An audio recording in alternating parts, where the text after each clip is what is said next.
Kita ke informasi pertama, pemirsa. 3 orang korban ditemukan tewas dalam musibah kebakaran gedung Glodok Plaza, Taman Sari, Jakarta Barat.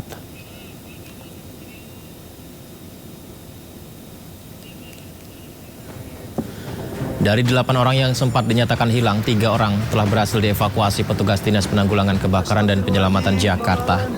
3 korban kebakaran tersebut telah dibawa ke Rumah Sakit Polri Kramat Jati, Jakarta Timur. 5 orang lainnya masih dalam proses pencarian, pemirsa.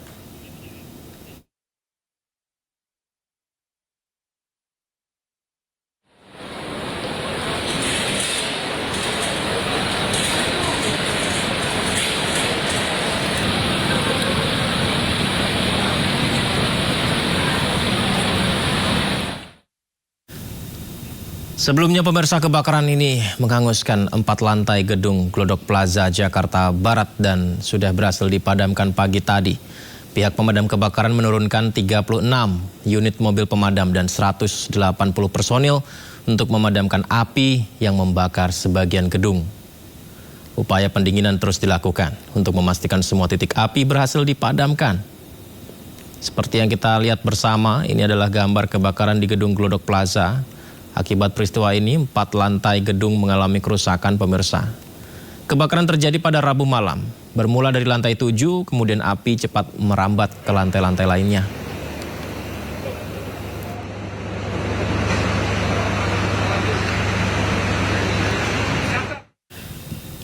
Pemirsa, petugas pemadam kebakaran masih kesulitan melakukan proses pemadaman dan evakuasi di Plaza Glodok. Hal ini dikarenakan akses lantai 5 Plaza masih penuh asap yang panas.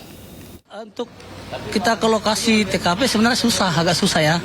Kita cari informasi dulu dari pihak gedung, kita diarahkan ke lantai 6, namun aksesnya nggak bisa. Hanya akses ke lantai 5. Lantai 5 itu masih pekap, panas, jadi kita nggak bisa masuk ke sana. Jadi sehingga kita nggak bisa untuk memastikan di atasnya ini, gedung ini yang terbakar, belum bisa kita padamkan. Oke, baik Pak, berarti proses evakuasi ini akan dilakukan setelah udah dingin begitu Pak? Sudah dingin ataupun bisa baru dilanjutkan proses pencarian begitu Pak? Iya betul, kita juga akan berusaha. Kalau memang masih panas, kita akan tetap masuk menggunakan peralatan kita. Ini kita mau coba, kalau memang nanti masih panas, ya tetap kita menunggu. Kebakaran Glodok Plaza berimbas pada sejumlah perkantoran, toko dan bank yang ada di sekitarnya. Sejumlah kantor dan toko tutup dan karyawan tidak bisa bekerja. Imbas kebakaran, sejumlah karyawan tidak bisa bekerja karena tempat bekerjanya berada dekat dengan lokasi kebakaran seperti yang Anda saksikan di layar kaca Anda ini, pemirsa. Selain perkantoran, toko elektronik serta bank juga ikut tutup. Namun para karyawan masih menunggu di lokasi hingga akses tempat bekerja mereka dibuka kembali.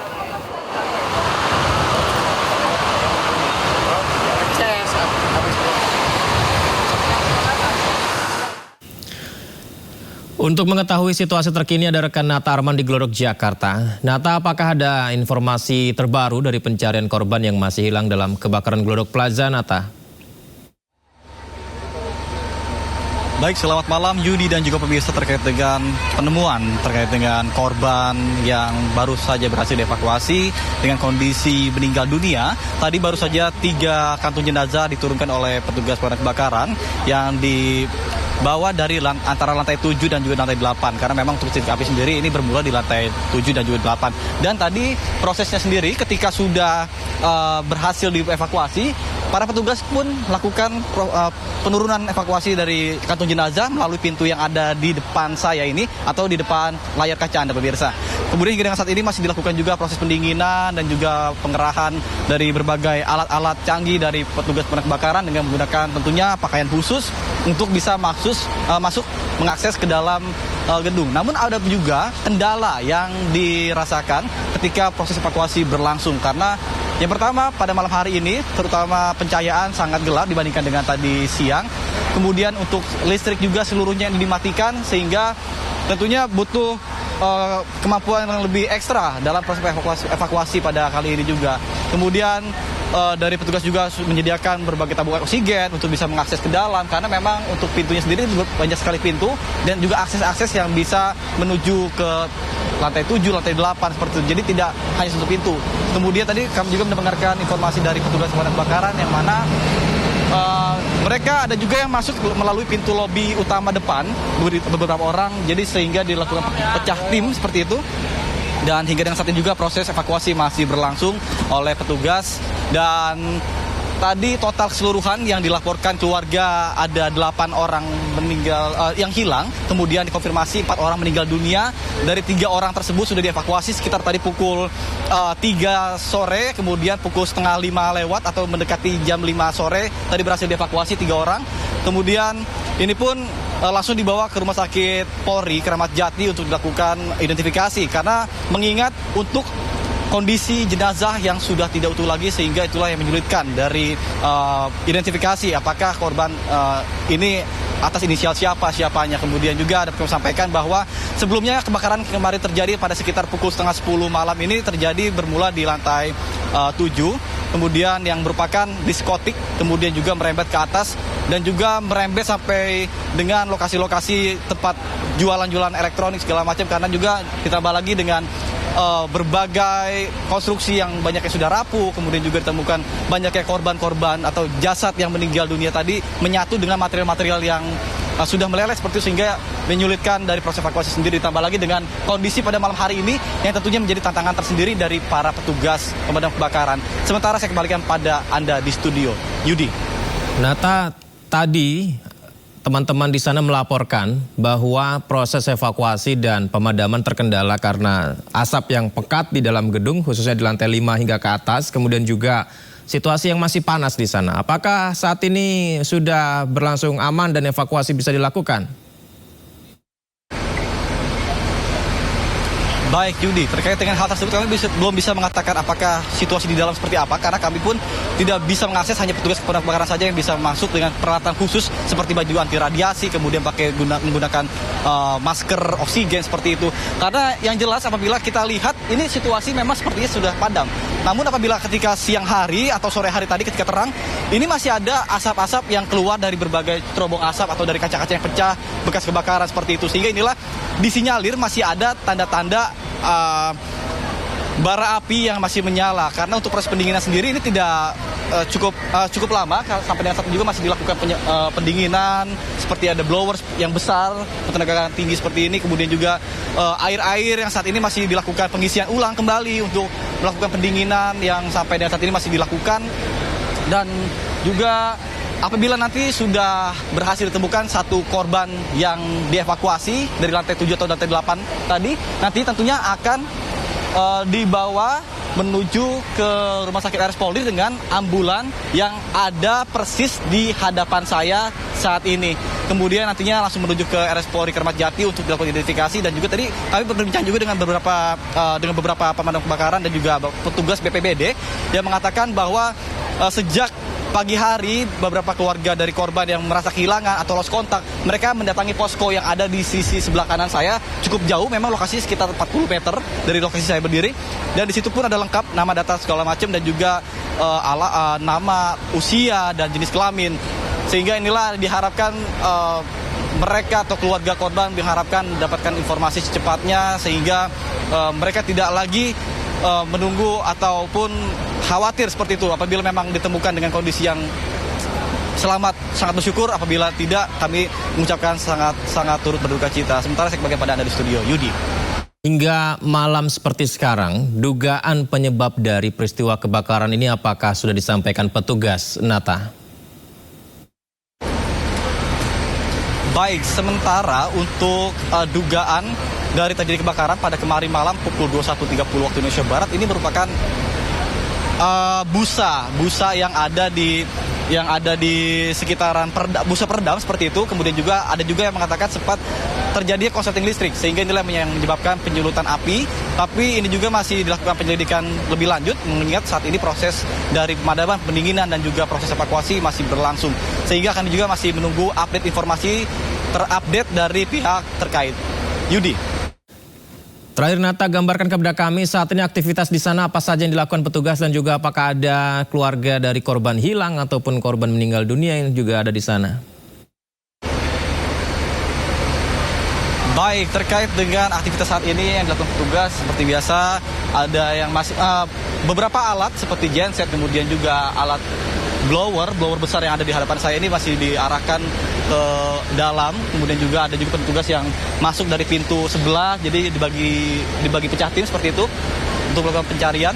Kemudian juga ada juga beberapa memang dari pihak keluarga yang datang itu sekitar pagi hari, kemudian mereka kembali lagi hanya menitipkan nomor telepon yang bisa dihubungi dari pihak petugas ketika nantinya korban hilang ini, baik itu dari pengunjung maupun dari pekerja yang bekerja di plaza ini ditemukan seperti itu. Yudi. Baik, Nata, kami nantikan informasi terkini dari Nata ya di sana seperti apa perkembangannya. Semoga apinya benar-benar bisa padam dan benar-benar situasi di sana kondusif kembali. Nata, terima kasih. Selamat bertugas kembali. Kita bahas potensi apa saja pemirsa yang bisa terjadi atau dilakukan saat gencatan senjata kali ini. Kita akan berdialog bersama pengamat Timur Tengah Yon Mahmudi. Selamat malam Pak Yon, Assalamualaikum Pak. Selamat malam, Waalaikumsalam warahmatullahi wabarakatuh. Terima kasih sudah bergabung di Sindo Prime. Ya, kita benar-benar berharap gencatan senjata benar-benar terwujud ya Pak ya. Tapi begini ya, seberapa kita bisa percaya bahwa kali ini gencatan senjata akan benar-benar dilakukan di Gaza? Ya, ini kan sebenarnya gencatan senjata bukan yang pertama ya. Mei 2024 kan juga sudah terjadi gencatan sementara dan juga sudah mulai ada pertukaran tawanan perang. Namun kemudian itu tidak berlanjut karena tidak ada kesepakatan dan Israel masih terus melakukan gempuran serangan dan itu menimbulkan banyak korban ya. Dan hingga saat ini sudah hampir 46.000. Nah sekarang tentu dengan kondisi yang berbeda, Amerika mengalami perubahan kepemimpinan. Trump juga mendesak ya agar juga ya sudah dilakukan negosiasi, walaupun tentu dalam hal ini Joe Biden juga ingin menunjukkan perannya bahwa di akhir masa kepemimpinannya diharapkan gencatan senjata itu sudah terjadi. Nah tentu peran penting Amerika menjadi suatu hal yang harus digarisbawahi karena ada political will yang guna menjamin bahwa gencatan senjata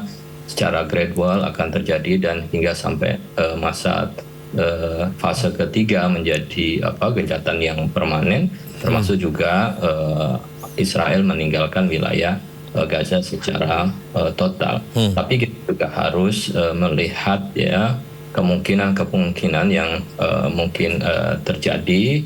Maka pada fase pertama sangat krusial ya.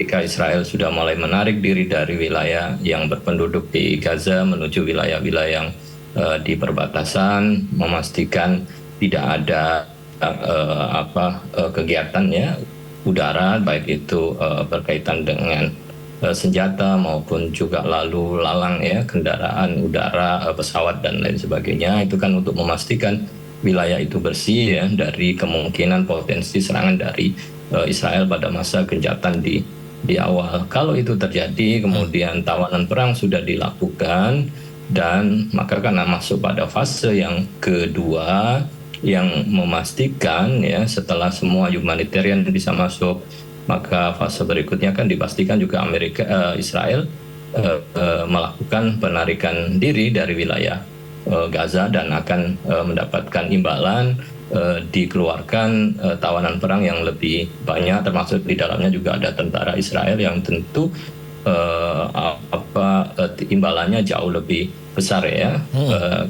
Kalau di awal kan satu tawanan perempuan itu 30, kalau militer kan sekitar 50 ya tawanan dari Palestina.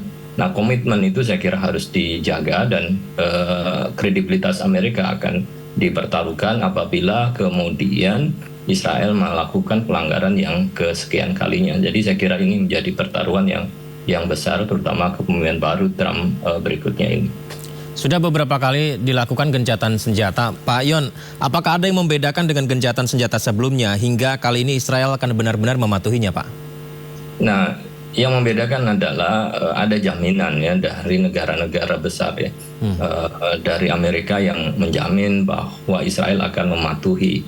Kemudian juga Qatar dan Mesir juga memberikan jaminan ya kepada Hamas ya bahwa semua akan sesuai dengan kesepakatan yang akan ditandatangani dan kemudian berlaku pada 19 Januari. Makanya kan proses ya untuk mempelajari, dan proposal ini kan di akhir diserahkan kepada Hamas, dan Hamas yang menentukan iya dan tidaknya dengan proposal itu yang diinisiasi oleh Amerika dan juga Qatar dan ada Mesir. Maka kan dipelajari detail ya, kata demi kata, apakah ada peluang-peluang ya untuk mengingkari adanya kesepakatan dan lain sebagainya, sehingga kemudian dipastikan Hamas bersedia melakukan gencatan senjata, dan itu diumumkan oleh Prime Minister ya, Perdana Menteri Qatar Muhammad bin Abdulrahman ya Athani. Nah ini saya kira di antara kesepakatan gencatan senjata yang ada, ini yang paling kuat karena ada garantor ya, Amerika, dan ini tadi saya katakan menyangkut kredibilitas Amerika karena tekanan yang dikeluarkan oleh PBB dengan melakukan dikeluarkan resolusi PBB untuk gencatan senjata kan juga tidak membuat ya, Israel bergeming. Tapi ada tekanan dari Amerika guna segera menyelesaikan wilayah kawasan Timur Tengah menjadi wilayah yang kondusif. Nah ini ada titik terang menuju gencatan senjata. Pak Yon, kita tahan dulu dialognya. Nah itu persis seperti yang disampaikan Pak Yon tadi. PBB berharap ada gencatan senjata permanen tercipta kali ini ya. Pak Yon, tapi kabar terbaru saya dengar, Perdana Menteri Netanyahu menolak rapat kabinet untuk menyetujui gencatan senjata. Ini gimana Pak Yon? Nah, memang faksi yang dibawa Netanyahu dipastikan akan menolak, tetapi mayoritas dari kabinet akan menyetujui. Nah ini kan nanti akan dilakukan pemungutan suara mayoritas. Apabila mayoritas kemudian menyetujui gencatan senjata, maka gencatan senjata itu dilakukan, dan tidak ada pilihan lain bagi Netanyahu kecuali melakukan amanah yang dari sidang parlemen ya yang ada di Israel. Walaupun tentu Netanyahu berusaha untuk meyakinkan pendukung garis kerasnya bahwa Israel tidak akan melakukan gencatan senjata dengan Hamas karena Hamas dianggap sebagai musuh abadi yang harus dilenyapkan. Tapi kan realitas peperangan tidak pernah menghasilkan kemenangan bagi Israel. Bahkan Netanyahu sendiri tidak berhasil untuk mengeluarkan mengembalikan tawanan perang yang ada di Gaza di bawah tawanan Hamas kembali kepada keluarga. Ini kan menjadi hal yang sangat krusial karena salah satu tujuan yang harus dipastikan adalah kembalinya tawanan yang ditahan oleh Hamas di Gaza. Saya tertarik dengan yang Pak Yon sampaikan, realitas peperangan tidak akan menghasilkan sesuatu kemenangan bahkan. Ini sebenarnya di Israel sendiri, apakah Netanyahu akhirnya sudah banyak pecah suara di sana Pak? Ya, saya kira kan perpecahan suara di kabinet sudah terjadi dan mereka merasa bahwa Netanyahu tidak berhasil dan gagal di dalam misi perang melawan Hamas. Kemudian yang kedua, realitas yang harus kita lihat ternyata banyak ya tentara-tentara Israel yang tidak mau ditugaskan ya kembali ke Gaza karena adanya keputusan Mahkamah Internasional berkaitan dengan penjahat perang dan mereka tidak mau terlibat ya masuk di dalam list orang-orang yang pernah masuk sebagai pelaku kejahatan perang. Saya kira ini sangat krusial dan menjadi tekanan besar ya bagi Netanyahu. Walaupun tentu ya Netanyahu dengan sikap keras kepalanya tetap ya berusaha mempertahankan posisinya.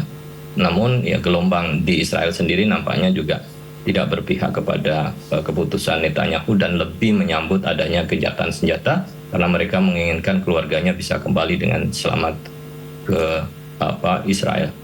Lantas bagaimana sikap kita sebagai bangsa yang mendukung Palestina terhadap gencatan senjata nih Pak Yon? Ya tentu bangsa Indonesia menyambut ya dengan baik rencana gencatan senjata itu karena gencatan senjata hingga sampai fase ketiga ya diharapkan kemudian menjadikan Israel tidak lagi ya menduduki wilayah Gaza karena dengan tidak lagi ada pendudukan wilayah Gaza maka rekonstruksi pembangunan kembali Gaza bisa dilakukan dan yang paling penting adalah kembali kepada peta perdamaian menjadikan wilayah Palestina sebagai wilayah yang merdeka dan ini sesuai dengan tujuannya kebijakan luar negeri Indonesia untuk mendukung kemerdekaan Palestina ya secepatnya. Nah, langkah ini saya kira gencatan senjata menuju ke sana dan harus dikawal terus, dan komitmen ya negara-negara besar untuk memastikan bahwa gencatan senjata bisa terus dilakukan secara permanen hingga pada perdamaian di kawasan ini. Amin, amin. Semoga gencatan senjata di sana bisa berlangsung permanen ya. Terima kasih Pak Yon atas waktunya Pak. Sudah berbagi di Sindo Prime. Selamat malam Pak. Assalamualaikum. Waalaikumsalam warahmatullahi. Mengawali tahun 2025, Bank Indonesia mengambil langkah berani dengan menurunkan suku bunga acuan BI rate menjadi 5,75%. Keputusan Bank Sentral ini konsisten dengan arah kebijakan moneter untuk memastikan laju inflasi tetap terkendali. Rapat Dewan Gubernur Bank Indonesia pada tanggal 14 dan 15 Januari 2025 memutuskan untuk menurunkan BI rate sebesar 25 basis point menjadi 5,75%, suku bunga deposit facility turun 25 basis point menjadi 5%, dan suku bunga lending facility juga turun 25 basis point menjadi sebesar 6,5%.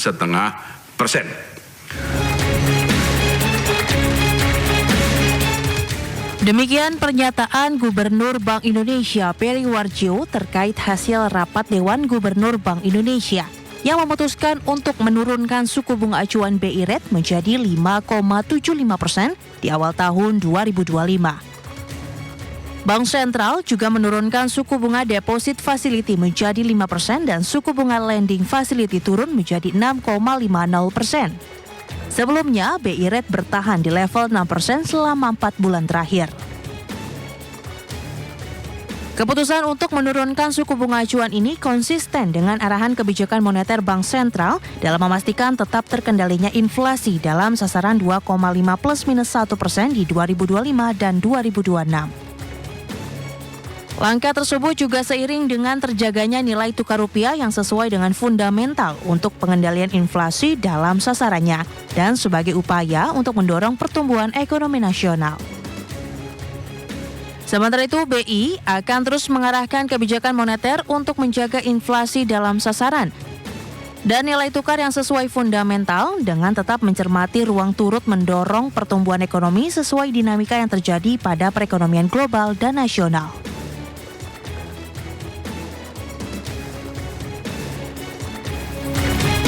Ketua DPD RI Sultan Najamuddin mengusulkan agar pemerintah membuka kesempatan pembiayaan program makan bergizi gratis kepada masyarakat melalui zakat, infak, dan sedekah.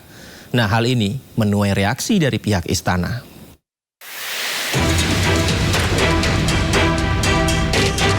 Ketua DPD Sultan Bahtiar Najamuddin mengusulkan agar pembiayaan makan bergizi gratis untuk masyarakat bisa diambil dari manfaat zakat, infak, dan sodakoh.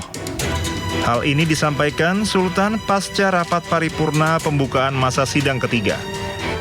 Usulan ini dilontarkan lantaran pemerintah membutuhkan dukungan pembiayaan yang lebih dalam menyukseskan program ini. Sultan berharap partisipasi dan dukungan pembiayaan dari masyarakat menjadi opsi yang perlu disiapkan pemerintah, termasuk dari zakat. Saya melihat begini, memang negara pasti di bawah Pak Prabowo, Mas Gibran ini betul-betul ingin program makan bergizi gratis ini maksimal. Hanya saja kan kita tahu semua bahwa anggaran kita juga tentu tidak akan semua dipakai untuk makan gizi gratis. Saya sih melihat ada DNA dari negara kita, DNA dari masyarakat Indonesia itu kan dermawan, gotong royong. Nah, kenapa enggak ini justru kita manfaatkan juga? Contoh, ya, bagaimana kita menstimulus agar masyarakat umum pun terlibat di program makan gizi gratis ini. Di antaranya adalah saya kemarin juga berpikir kenapa enggak ya zakat kita yang luar biasa besarnya juga kita mau libatkan ke sana. Itu salah satu contoh sehingga pemerintah tidak bekerja sendiri dengan anggaran yang ada. Pihak istana pun angkat suara terkait usulan ini. Pemerintah sudah menyiapkan anggaran sendiri untuk program makan bergizi gratis sehingga tidak perlu mengambil anggaran dari pos lain, apalagi dari dana zakat. Ya apa ya seperti itu, ya nggak kan, gunanya zakat itu bukan untuk itu. Karena Presiden sudah berniat baik dengan tulus untuk memberikan terbaik untuk bangsa Indonesia kepada siswa-siswa, pondok pesantren, ibu hamil untuk menyelenggarakan, dan beliau sudah anggarkan sejumlah 71 triliun itu. Jadi tidak mengambil ke dana yang lain-lain. Beliau sudah betul-betul loh luar biasa. Jadi tidak ada yang bilang ngambil dari mana tadi? Zakat apa? Wah, itu sangat memalukan itu ya. Bukan seperti itu kami. Sebelumnya Menteri Koordinator Pangan Zulkifli Hasan mengatakan anggaran 71 triliun rupiah hanya sampai 1 Juni 2025 dan belum mampu mencakup seluruh anak Indonesia. Tim Liputan iNews melaporkan. Banyak pihak menilai usulan agar anggaran makan bergizi gratis diambil dari dana zakat tidak tepat. Lantas bagaimana sebenarnya peruntukan zakat?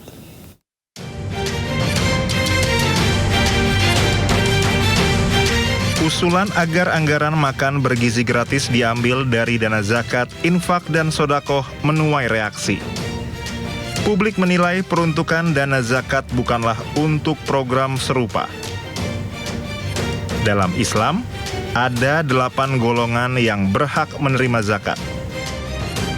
Pertama, fakir. Fakir adalah kadar kemampuan yang rendah dari seseorang baik dalam bentuk harta maupun kemampuan secara jasmani. Kedua, miskin. Miskin adalah seseorang yang memiliki rejeki dari pekerjaannya yang cukup untuk memenuhi kebutuhan, akan tetapi masih kekurangan. Ketiga, rikop. Rikop adalah sebutan untuk hamba sahaya atau budak. Tujuan pemberian zakat kepada rikop adalah untuk memerdekakannya dari jeratan perbudakan. Keempat, gorim. Gorim adalah golongan orang yang terjerat utang dan tidak mampu membayarnya. Utang yang dimiliki karena tidak mampu memenuhi kebutuhan dasarnya. Kelima, mu'alaf. Mu'alaf adalah seseorang yang baru masuk Islam. Pemberian zakat bertujuan memantapkan hatinya dan meneguhkan keimanannya atas Islam. Keenam, fisabilillah. Fisabilillah adalah orang-orang yang berjuang di jalan Allah dalam bentuk kegiatan seperti dakwah, jihad, dan sebagainya. Ketujuh, Ibnu Sabil. Ibnu Sabil adalah orang yang sedang dalam perjalanan untuk melakukan hal-hal baik namun kehabisan biaya. Terakhir, amil zakat. Amil adalah orang-orang yang berpartisipasi dan mengurus proses terselenggaranya zakat.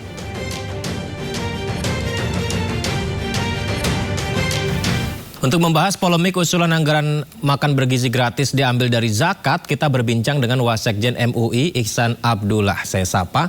Assalamualaikum, selamat malam Pak Ihsan, apa kabar Pak? Waalaikumsalam warahmatullahi wabarakatuh. Selamat malam. Baik. Mas Yudi Pak. Mas Yudi. Ya.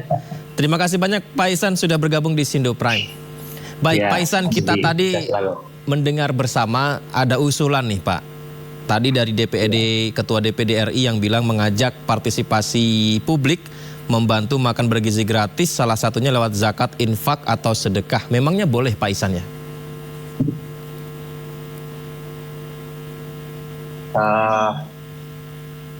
Di dalam surat At-Taubah, Al-Quran surat ke-9, ayat 4 ayat 60 itu jelas bahwa peruntukan dana zakat itu hanya dikhususkan bagi 8 asnaf yang tadi disebutkan. Ya, sangat jelas di sana ada fakir, miskin, krim, mu'alaf, dan seterusnya sampai 9 itu. Artinya dana zakat itu tidak dapat dilakukan atau disalurkan untuk kegiatan yang lain. Itu. Jadi kalau misalnya pemerintah memiliki niatan untuk menggunakan dana zakat melalui program makan bergizi itu jelas tidak selaras dengan ajaran atau peruntukan dari zakat itu sendiri. Artinya zakat itu tertutup penggunaannya bagi yang di luar 8 asnaf tadi. Kalau toh nanti misalnya Basnas mau melakukan itu, ya, maka harus dirubah asnafnya. Kan begitu. Apakah mungkin? Nah, itu nggak mungkin kan? Jadi kesimpulannya bahwa zakat itu tidak dapat dilakukan penyalurannya di luar yang 8 asnaf. Berarti 8 kelompok ya Pak yang berhak menerima zakat, begitu ya Pak? Baik, Pak Ihsan? Baik, terputus, nge-freeze. Baik, Pak Ihsan, mohon maaf, mungkin bisa dilanjutkan Pak mengenai 8 kelompok yang berhak menerima zakat. Ya, mengenai 8 kelompok yang berhak menerima zakat, artinya ini tidak masuk dalam arti pemberian bantuan pemerintah untuk makan bergizi gratis ya, Pak Ihsan?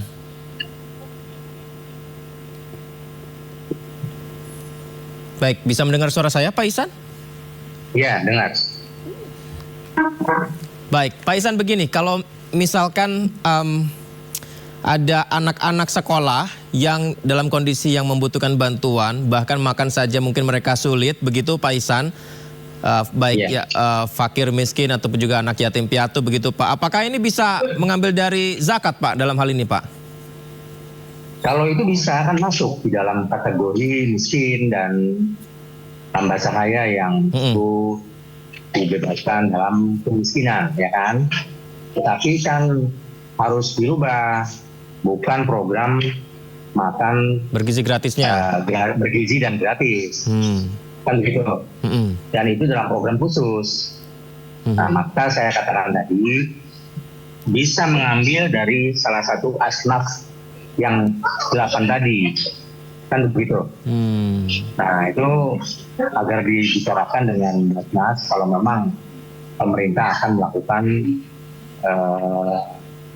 pengambilan dana zakat melalui untuk penggunaannya untuk program makan gratis dan bergizi.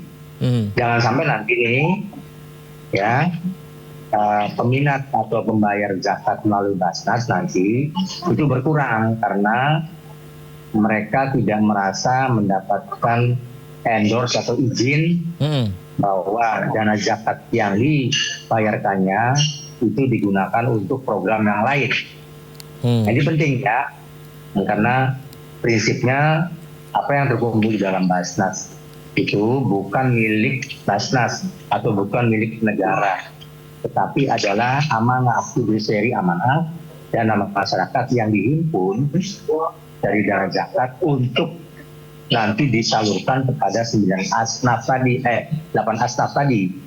Kalau mau dirubah, boleh. Tadi misalnya untuk membayar anak sekolah yang putus sekolah, jangan sampai putus sekolah, anak yang terlantar, itu boleh. Tapi programnya bukan memberi makan gratis dan bergizi dan gratis, kan begitu. Itu karena nanti itu akan dapat mengurangi kepercayaan atau trustability dari umat yang akan membayar zakat. Nah, ini jangan sampai.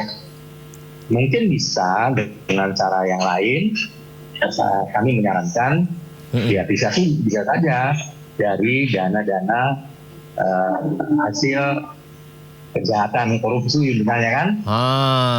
Banyak tuh sitaan-sitaan KPK, sitaan-sitaan kejaksaan, sitaan-sitaan polisi, itu kan banyak sekali jumlahnya, triliunan. Itu saya kira pemerintah dalam hal ini Presiden Prabowo bisa melakukan tindakan diskresi ya, proses diskresi untuk mengambil dari situ ya rampasan sitaan tadi untuk dipakai untuk kegiatan yang bagus ini, yaitu program makan bergizi gratis. Saya kira sah saja, seperti halnya Pak Jokowi pada saat COVID itu kan memotong semua anggaran diperuntukkan untuk penyediaan alat-alat kesehatan. Nah, sekarang negara saatnya karena membutuhkan dan memang kenyataannya banyak sekali anak-anak kita di daerah-daerah di kepulauan yang menderita kurang makan, stunting dan lain-lain. Saya kira saatnya negara melakukan itu, dan itu sah. Di dalam hukum tata negara itu terkenal namanya res emersen. Jadi tindakan diskresi itu didasari oleh res emersen, itu artinya melanggar tetapi dibenarkan. Jadi saya kira karena saatnya memang tepat, polisi ini dijalankan dan negara memanggil, maka sah pemerintah melakukan itu. Itu satu. Yang kedua, ini kan banyak nih yang lagi ramai isunya mengenai pemagaran laut segala macam. Saya kira yang memagar-magar laut itu kan korporasi tuh, orang-orang kaya yang luar biasa kekayaannya. Dimintalah untuk duduk untuk membantu negara yang saat ini memanggil, memerlukan. Jangan sampai mereka memagari lautnya untuk rakyat, tapi dibagar oleh mereka, kemudian rakyat tidak melaut, kan gitu, susah mencari rezeki, lalu mereka menumpuk harta kekayaan, sementara negara membiayai orang-orang miskin. Itu kan tidak adil. Saya kira bisa dilakukan, mereka diajak duduk, mereka untuk bisa membiayai program akan bergizian gratis. Itu saya kira waktunya. Wah, masukan-masukan Pak Ihsan menarik sekali Pak Ihsan. Tapi ini Pak Ihsan, ada yang bertanya ya Pak, setelah munculnya wacana ini Pak, seandainya misalkan makan bergizi gratis benar-benar dibiayai melalui zakat, nah ini hukumnya dalam Islam gimana Pak? Ya jelas, tadi kan sudah tertutup dari 8 asnaf. Maka ya tidak dimungkinkan. Ya kalau tidak dimungkinkan ya tidak boleh. Kalau tidak boleh, bahasa lainnya haram, kan begitu loh. Haram ya. Baik. Kan tidak boleh itu bahasa Indonesia, bahasa Arabnya haram. Atau tidak halal, kan begitu. Baik Pak Ihsan. Atau kita mau melambas hukum yang telah diharamkan kemudian menjadi halal, tidak kan? Maka harus ada solusi lain. Solusinya ya tadi. Ketika negara sedang memerlukan, ya kita harus kreatif dan itu diizinkan kan? Dalam undang-undang juga diizinkan. Kenapa harus sumber dari zakat kan gitu?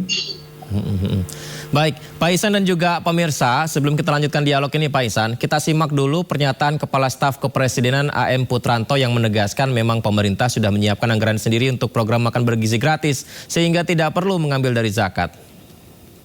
Seperti itu, ya nggak kan, gunanya zakat itu bukan untuk itu, karena Presiden sudah berniat baik dengan tulus untuk memberikan terbaik untuk bangsa Indonesia kepada siswa-siswa, pondok pesantren, ibu hamil untuk menyelenggarkan, dan beliau sudah anggarkan sejumlah 71 triliun itu. Jadi tidak mengambil ke dana yang lain-lain. Beliau sudah betul-betul loh luar biasa. Jadi tidak ada yang bilang ngambil dari mana tadi? Zakat apa? Wah, itu sangat memalukan itu ya. Bukan seperti itu kami. Itu juga penegasan Pak Ihsan tidak akan mengutak-atik zakat untuk membiayai makan bergizi gratis gitu Pak Ihsan. Tapi kan ini juga sekarang lagi mulai ternyata tidak merata, kemudian banyak siswa yang juga bertanya tentang menu-menunya. Ini kita bicara mengenai anggarannya cukup apa enggak gitu Pak. Memang apakah zakat tidak bisa membantu dari sisi itu Pak? Ya, tadi sudah ditegaskan oleh Pak Putranto, saya kira udah benar itu. Memposisikan negara yang tidak akan mengambil dana zakat bagi program atau program lain. Karena itu akan berlawanan atau melanggar panduan agama. Jangan sampai nanti negara melanggar agama, melanggar hak orang-orang yang digariskan oleh agama kan gitu. Nah, ini saya kira cukup bagus, dan mengenai belum menata, kurang sama di menunya ya. Saya kira ini kan tahap awal ya. Bagaimana membiayai makan gratis dengan sekian puluh juta atau ratus juta orang sekaligus kan nggak mungkin juga, ya kan? dengan dana yang terbatas. Tetapi itu perlu dilanjutkan karena program ini sangat baik untuk menolong, membantu siswa yang banyak di daerah terutama yang kurang gizi. Dan kadang-kala belajar mau sekolah pun mau belajar itu tidak makan sarapan karena tidak mampu. Saya kira negara hadir untuk ini dan ada dilakukan oleh beberapa negara seperti Jepang, China, itu sudah, kemudian Amerika juga sebagian sudah dilakukan. Dan kalau Indonesia melakukan, saya kira ini hal yang bagus dan tentu kita apresiasi. Tetapi lagi-lagi tadi tidak menggunakan sumber-sumber yang tidak dihalalkan oleh agama. Nah, itu silakan, saya kira pemerintah tidak mempunyai niat ya bagaimana dana-dana korupsi ditarik ya kan, dan koruptor itu bisa untuk membiayai ya kan, ketimbang dicuri misalnya kan oleh sekelompok orang, lebih baik kan dana itu ditarik ya dirampas oleh negara, kemudian digunakan untuk kepentingan yang maslahat, yaitu dikarenakan yang bergizi, gratis dan bergizi. Nah, ini saya kira dihalalkan. Satu lagi Pak Ihsan, saya tertarik dengan yang disampaikan Pak Ihsan. Artinya kalau tadi kita bicara makan bergizi gratis ya Pak ya. Kalau instrumen lain Pak, misalnya pemerintah kekurangan anggaran dari pembangunan jalan dan lain sebagainya gitu Pak. Ini apakah boleh Pak kalau ngambil dari infak dan sodako Pak? Kalau infak dan sodako itu juga peruntukannya kan luas. Ya, berbeda dengan zakat yang hanya boleh disalurkan kepada 9 asnaf. Tapi kalau infak dan sodako itu lebih luas. Ketika sodako dan infaknya lebih mencukupi dan saldo setelah diberikan kepada yang paling berhak, misalnya tadi fakir miskin, ya kan, bisa saja dana infak itu digunakan untuk pembangunan infrastruktur dan lain-lain. Tapi apakah negara tega? Gitu kan ya, lagi-lagi nih. Apakah negara tega?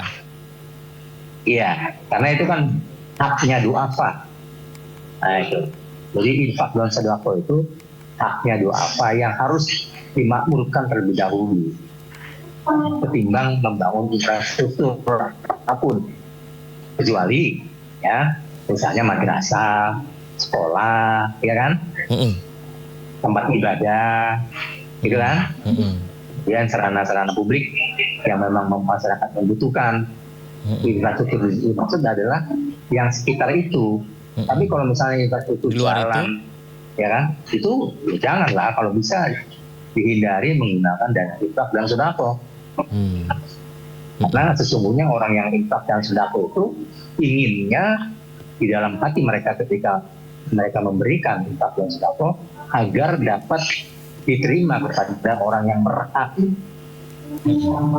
miskin, fukoro, ya kan? Iya. Nah itu.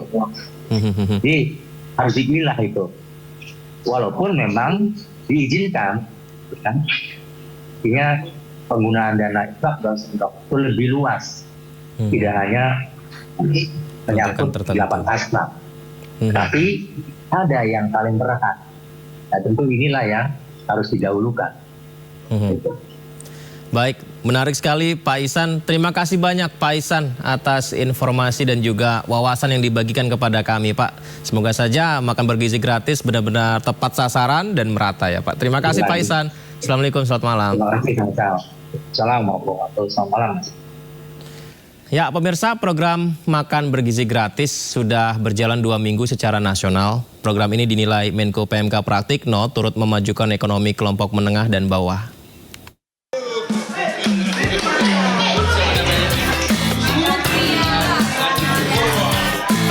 Sekolah luar biasa B dan C Cahaya Jaya di Kelurahan Pegangsaan 2, Kecamatan Kelapa Gading, Jakarta, menerima paket makan bergizi gratis yang merupakan program unggulan pemerintah. Menteri Koordinator Bidang Pembangunan Manusia dan Kebudayaan, Pratikno, beserta jajaran memantau langsung pendistribusian makan bergizi gratis. Pratikno menyebut program ini meningkatkan tradisi dan kualitas makan dari anak-anak menjadi sehat, serta menjadi dampak ekonomi yang besar bagi kelompok ekonomi menengah ke bawah. makan bergizi gratis gitu. Jadi itu pagi ini jadi kita terus jaga bagaimana makan bergizi gratis ini sangat-sangat membantu masyarakat meningkatkan kualitas dan tradisi makan dari anak-anak kita. Jadi tradisi makan yang sehat dan kita harapkan juga memberikan dampak ekonomi yang besar bagi masyarakat ekonomi menengah ke bawah. Namun pelaksanaan makan bergizi gratis belum dilaksanakan secara merata di Indonesia. SMP Negeri 191 Jakarta Barat menjadi salah satu sekolah yang masih menanti penerapan makan bergizi gratis ini.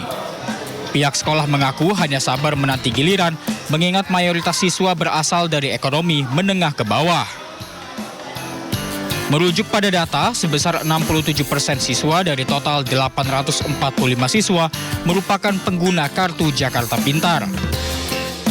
Pihak sekolah mengaku belum ada sosialisasi dari pihak terkait, termasuk mekanisme pembagian waktu makan. Dikarenakan sekolah ini menerapkan 2 sesi belajar, yakni pada pukul 6.30 pagi hingga 12 siang, dan dari pukul 12 siang hingga pukul 5 sore.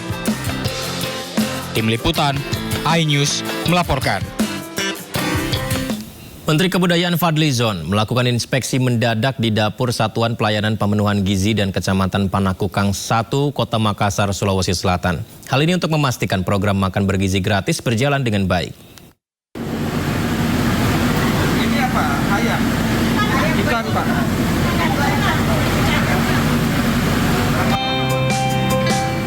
Menteri Kebudayaan Fadly Zon melakukan inspeksi mendadak di Dapur Satuan Pelayanan Pemenuhan Gizi atau SPPG di Kecamatan Panakukang 1, Kota Makassar, Sulawesi Selatan pada Rabu dini hari. Fadly Zon bersama rombongan melihat langsung proses pengolahan makan bergizi gratis untuk memastikan program berjalan dengan baik. Dalam kesempatan itu, para relawan SPPG juga sempat berbincang dengan Fadly Zon untuk menginformasikan terkait kendala yang dihadapi dalam menjalankan program makan bergizi gratis ini. Ya, Pak Menteri menanyakan terkait kendala-kendala kami di sini, apa yang kami lakukan, terus apa yang jadwal-jadwalnya dan apa menunya yang dimasak begitu, dan juga Pak Menteri bicara juga sebentar dengan para relawan ya, dan berfoto-foto juga bersama para relawan. SPPG Badan Gizi Nasional Kecamatan Panakukang 1 Kota Makassar menyalurkan 3.378 paket makan bergizi gratis di 5 sekolah mulai dari taman kanak-kanak, SD, SMP hingga SMA dengan menu makan berupa nasi, ikan goreng tepung, tumis buncis jagung, buah pepaya, dan susu. Dari Makassar, Sulawesi Selatan, Yoel Yusfin, iNews melaporkan. Terima kasih masih di Sindo Prime. Pemirsa, Presiden ke-7 RI Joko Widodo menyambut baik rencana pertemuan Presiden Prabowo Subianto dan Ketua Umum PDIP Megawati Soekarno Putri. Ia juga membantah menjadi penyebab keretakan kedua tokoh tersebut. Ditemui di kediamannya di Surakarta, Jawa Tengah, Jokowi menilai pertemuan Megawati Prabowo akan menimbulkan kesan positif bagi masyarakat. Pertemuan juga dinilai akan membawa sinergitas untuk membangun Indonesia, pembangunan nasional. Jokowi pun membantah menjadi penyebab keretakan hubungan Megawati Prabowo. Sangat bagus untuk negara sebesar Indonesia ini, berangkulan, persatuan itu akan memberikan sebuah kekuatan yang baik dalam rangka pembangunan nasional kita, karena stabilitas politik itu akan mempengaruhi juga bidang ekonomi kita.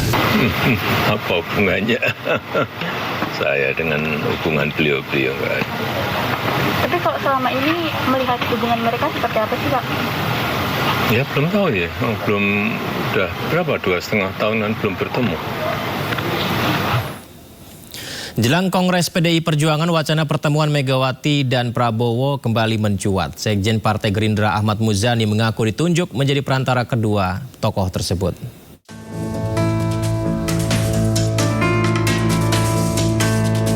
Wacana pertemuan Ketua Umum PDIP Megawati Soekarno Putri dan Presiden RI Prabowo Subianto kembali mencuat.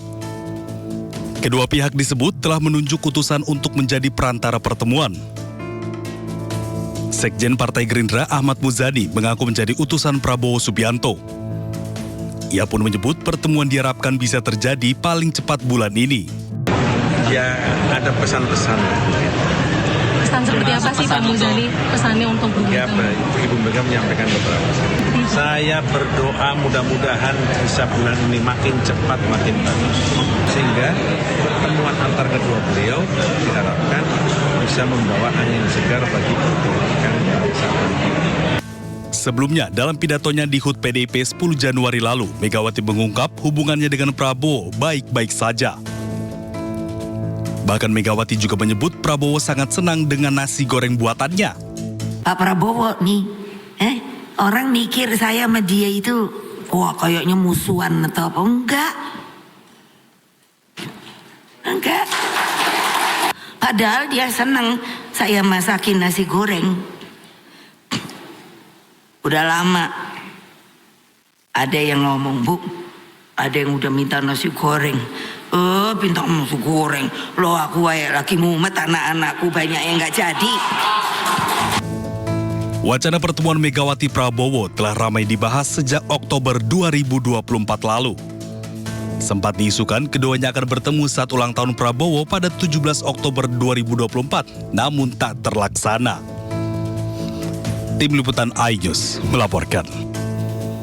Tim transisi Pramono Rano dan PJ Gubernur Jakarta Teguh Setiabudi menggelar pertemuan di Balai Kota Jakarta. Pertemuan pemirsa membahas persiapan masa awal kerja Pramono Rano setelah dilantik.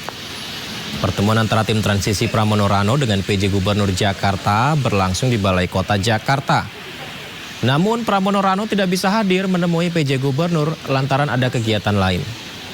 Pertemuan digelar sebagai upaya memuluskan proses transisi pemerintahan dan persiapan masa awal kerja Pramono Anung Rano Karno setelah dilantik. Luar biasa, berlangsung dengan bagus. Kami sudah melakukan pertemuan resmi dan saya langsung hadir.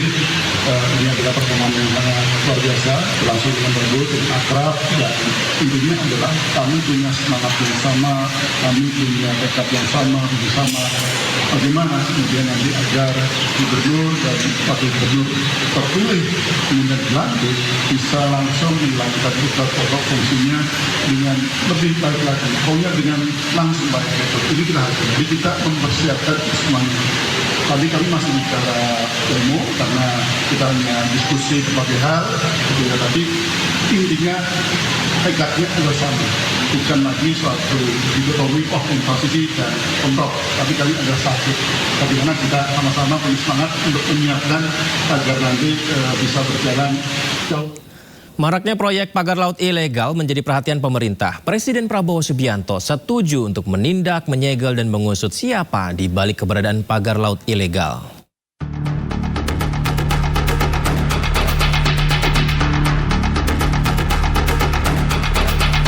Pagar laut ilegal kembali ditemukan di Bekasi, Jawa Barat. Kali ini panjang pagar laut mencapai 2 km dengan lebar area 70 meter. Kementerian Kelautan dan Perikanan melakukan penyegelan pagar laut ini. Dengan menggunakan 2 speedboat, Kementerian Kelautan dan Perikanan melalui Dirjen Pengawasan Sumber Daya Kelautan dan Perikanan melakukan penyegelan terhadap pagar laut. Pagar bambu ini merupakan lahan reklamasi yang dimiliki pihak swasta yang rencananya akan dilakukan pengembangan pelabuhan. Melalui Sekjen Partai Gerindra Ahmad Muzani, Presiden Prabowo Subianto juga meminta agar kementerian dan pihak terkait untuk segera mencabut dan mengusut kontroversi pagar laut ilegal. Itu disegel, kemudian yang kedua belum perintahkan untuk dicukupkan, ditusut begitu. Lalu apakah akan ada evaluasi untuk proyek PIK 2 itu? Nah, saya tidak sampai di situ pengetahuan saya. Tidak hanya di Bekasi, pagar laut ilegal juga ditemukan di kawasan Laut Tangerang, Banten. Panjangnya pun mencapai 30 km. Menteri Koordinator Bidang Infrastruktur dan Pembangunan Kewilayahan, Agus Harimurti Yudhoyono, akan investigasi misteri pagar laut ini. Saya lagi cek, lagi diinvestigasi ya. Cek, karena itu di laut juga kan, berarti itu nanti Kementerian Kelautan. Kita cek gitu ya. Itu ada kemungkinan itu dari siapa Pak? Maksudnya apakah pengusaha atau daerah? Kita cek dulu aja, kita cek dulu supaya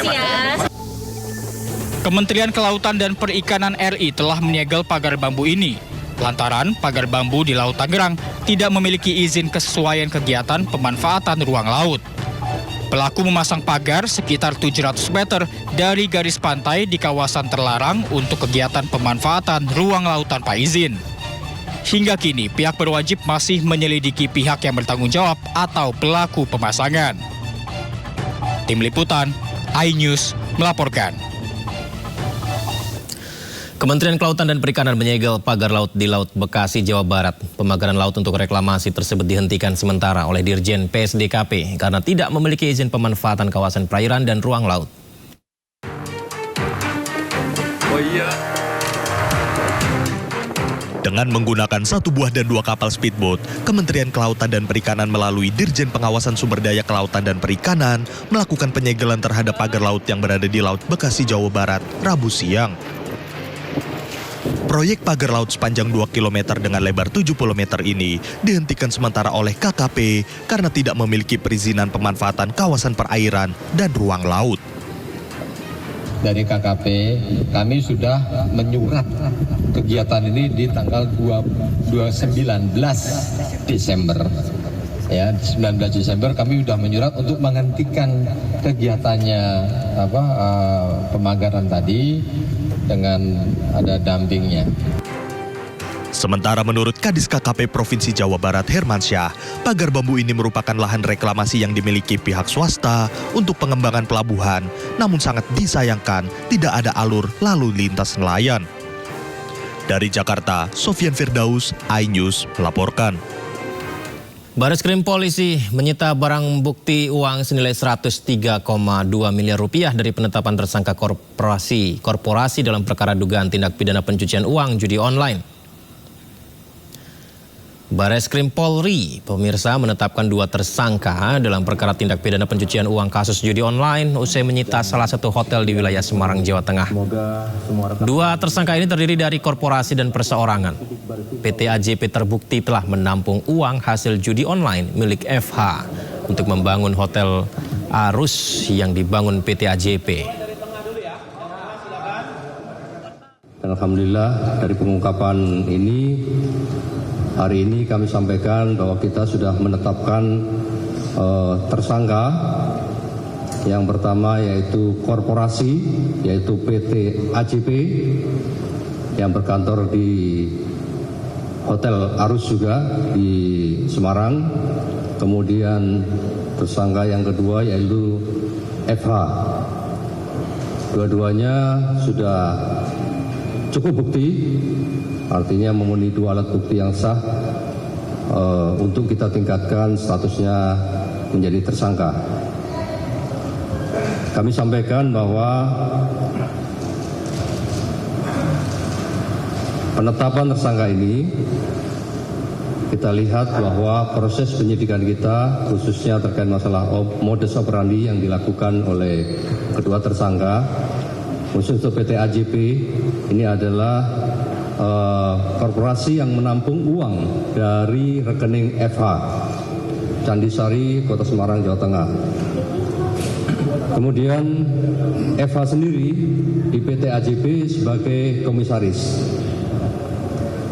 Alasan penetapan kita yaitu PT AJP menerima aliran dana dari FH yang bersumber dari 5 rekening tadi di kurun waktu atau tempus 2020 sampai dengan 2022 dengan jumlah transaksi uang yang masuk ke sana ada 40 miliar 560 juta rupiah yang digunakan untuk membangun Arus atau Hotel Arus ini di Semarang.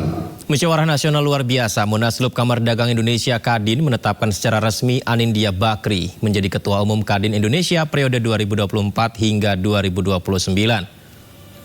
Anindya Bakri menggantikan posisi Arsyad Rashid sebagai Ketua Kadin dan menggeser posisi Arsyad menjadi Ketua Dewan Pertimbangan Kadin Indonesia periode 2024 hingga 2029. Keputusan tersebut disahkan dalam sidang yang dipimpin Dewan Kehormatan Kadin Indonesia sekaligus Menteri Investasi dan Hilirisasi Rosan Perkasa Roslani. Hal ini juga menyudahi polemik dualisme kepemimpinan yang kemarin sempat beredar di masyarakat. Secara simbolis, Ketua Kadin periode sebelumnya Arsyad Rashid juga menyerahkan bendera Kadin Indonesia ke Anindya Bakri sebagai Ketua Umum Kadin yang baru. Anindya berharap dengan dukungan atas kepemimpinannya sebagai Ketua Kadin periode 2024-2029 ini, Kadin dapat terus berkontribusi lebih di bidang ekonomi di pemerintahan Prabowo Gibran. Baik, selanjutnya Bapak Ibu. Pertama-tama esensi dari Kadin itu dalam Undang-Undang Nomor 1 Tahun 87 cuma 2 esensinya. Yang pertama menjadi mitra strategis pemerintah. Jadi kita ingin gotong royong dengan pemerintah membangun perekonomian di tengah segala macam peluang dan tantangan. Dan yang kedua, Kadin adalah wadah dunia usaha, termasuk di dalamnya bukan saja perusahaan swasta, tapi juga BUMN, juga koperasi dan tentunya UMKM. Nah, jadi memang pengukuhan ini menjadi suatu amanah, semoga kita bisa jalankan dengan baik. Dan saya juga berterima kasih dengan Pak Presiden Prabowo untuk kehadiran beliau di tengah kesibukan, dan tentunya kepada Pak Arsyad yang sekarang menjadi Ketua Dewan Pertimbangan, dan tentunya Pak Rosan yang menjadi Ketua Panitia acara hari. Presiden Prabowo Subianto optimis bahwa pemerintahannya dapat melewati target pertumbuhan ekonomi Indonesia hingga lebih dari 8%. Namun banyak elit Indonesia yang nyinyir akan target pemerintah ini. Presiden dalam sambutannya di kegiatan Musyawarah Nasional Konsolidasi Persatuan Kadin Indonesia menyatakan saat baru memimpin Indonesia selama 3 bulan dan mempelajari keadaan perekonomian Indonesia. Ia optimis dan yakin bahwa Indonesia mampu melebihi target 8% pertumbuhan ekonomi. Di tengah optimisme tersebut, Prabowo menyayangkan banyak pihak yang tidak meyakini pemerintah bisa mencapai target tersebut. Prabowo pun menyindir bahwa kekurangan elit Indonesia adalah suka nyinyir dan suka melihat orang lain senang. Selain itu, Presiden Prabowo juga berterima kasih pada Kadin Indonesia karena telah menyelesaikan urusan penunjukan ketua umum secara baik setelah sempat memanas beberapa waktu lalu. Salam sejahtera. Saya baru mungkin menginjak bulan ketiga memimpin pemerintahan Republik Indonesia, dan semakin saya mempelajari keadaan perekonomian kita, saya semakin merasa percaya diri, saya merasa optimis. Saya percaya, saya yakin kita akan mencapai, bahkan mungkin melebihi 8% pertumbuhan.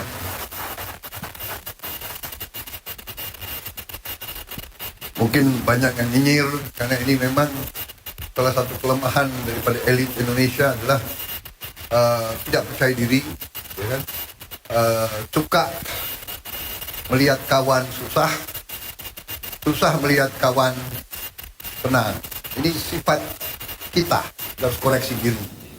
Pemirsa, pemerintah bersiap untuk meluncurkan program pemeriksaan kesehatan gratis. Program ini bisa dinikmati seluruh warga Indonesia di hari ulang tahunnya. Lantas bagaimana mekanismenya? Berikut liputannya.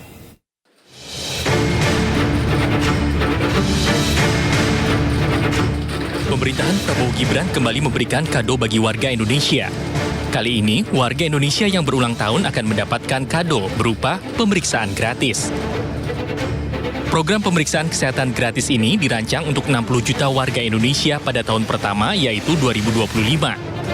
Jumlah ini akan terus meningkat dengan target 200 juta orang dalam 5 tahun mendatang. Anggaran sebesar 4,7 triliun rupiah telah disiapkan dalam APBN 2025.